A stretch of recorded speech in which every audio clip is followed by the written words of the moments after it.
address some of these inherently difficult and challenging questions in our communities that we face around inclusion through these art forms. So now, we have our three rising artists who we've been chatting with this evening that are really tremendous. Miho Tsuji, who is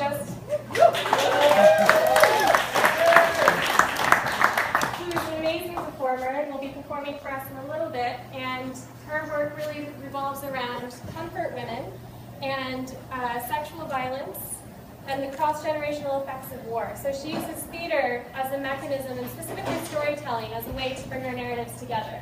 Thank you, Miho, for being here. And then we have, yes. Yeah, big ups. Then we have Stephen Hamilton, who is born and bred Bostonian. And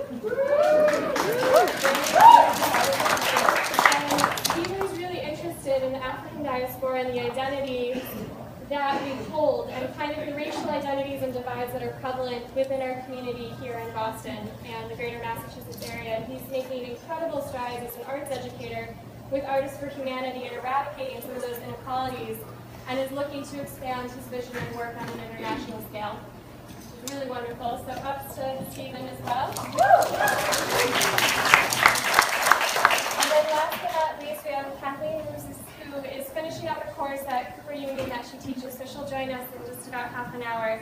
But a wonderful artist who has been working with refugees, primarily from Eritrea and Somalia, in the Norwegian context and looking at replacement and settlement through printmaking.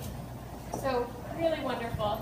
You're going to hear about this kid in a second, so I'm not even going to introduce Basil at this point, but another wonderful artist that we're very, very lucky to be working with.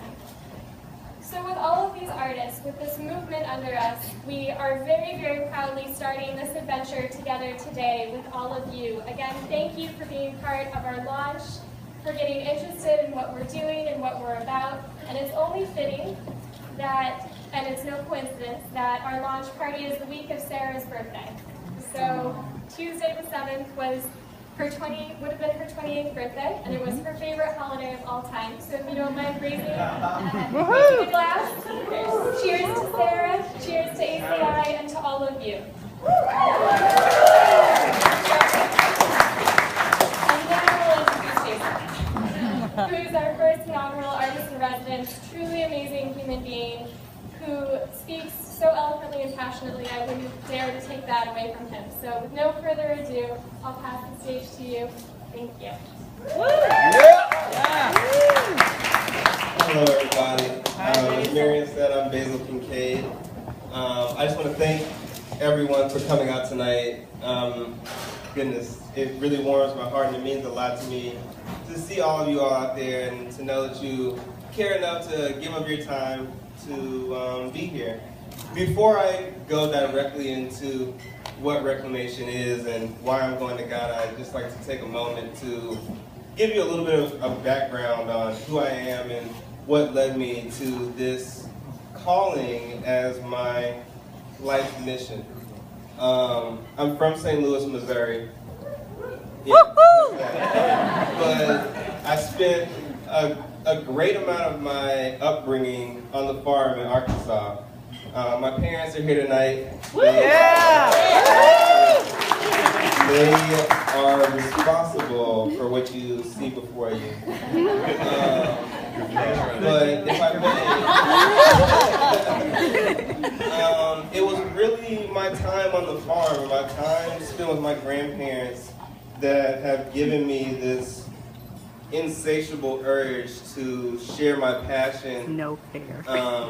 With people. Fair. They were amazing people. On the farm, there wasn't much money, but they had a true understanding of what wealth really was. My grandfather started as a sharecropper and then eventually owned his own land. And one thing that I noticed was that no matter who it was or where they came from, if anyone was in need, if you needed a place to stay, a place to spend the night, food to eat, you could come to the farm and be welcomed with open arms. It didn't matter what you looked like, what your background was, if you smelled, if you were homeless. They would take you in and treat you like family, and that's no lie. And watching that, observing that, and seeing how that manifested in my parents, that it just naturally fell into me. Being on the farm, you notice how poverty necessitates resourcefulness. There's no way to live if you aren't creative to the point to do with what's around you to make it work. And not make it just work, but make it great. And that's what eventually led me to this work of reclamation.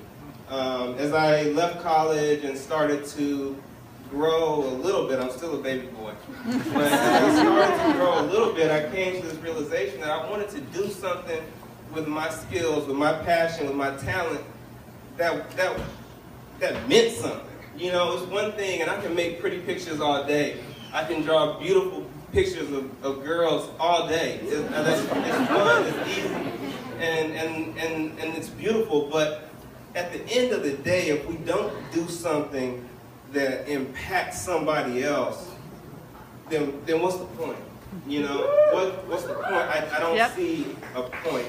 And so I know I'm taking sort of some circuitous route, and I'm gonna wrap it up, but that led me to this work of reclamation. I was in St. Louis, talking with some of my collaborators there.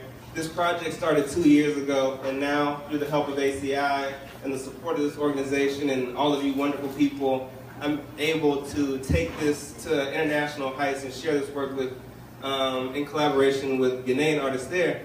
But as we looked at our environment, we were sitting on the roof of this gallery and looking down at the street, watching cops do their rotations, watching kids out in the street play, looking at the fact that they're not playing in parks, they're playing in vacant lots, that these toys may or may not have been theirs. Like, you find stuff in the street and make games, and I know I should hold strong, but it's beautiful to see the way people respond to adversity.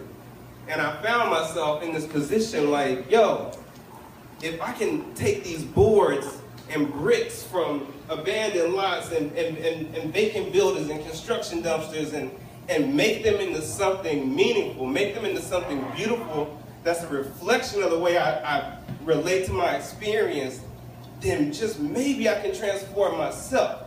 And in my own transformation, maybe I can inspire somebody else to take that step to see something in a new way, to see a broken place in a beautiful light, and to see that love, that kernel of love that's inside of every living thing and everyone around us. That led me to reclamation. I said,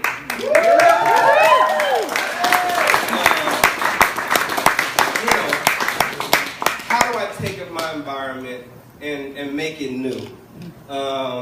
Originally, we wanted to take an abandoned building and turn it into a cultural center where kids could come and make art and play.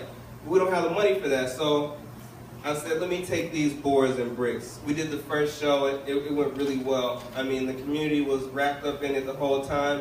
You see cats running around the street like carrying big boards and like riding bikes with a trailer full of bricks, and people just naturally ask questions like, what are you doing? And that brought people in. And that brings us here to tonight. This project is now, through the help of ACI and the support of this organization, going to be able to impact and reach more people than ever before possible, than I ever really thought reasonably possible in its original conception. And when we think about what is the stuff of dreams, like what are dreams made of, we never think about it in terms of people or in terms of ourselves. But right now, you all are the stuff of dreams. You all are the ones that are making this possible. So I want to thank you all. I want us to drink. I want us to enjoy ourselves tonight.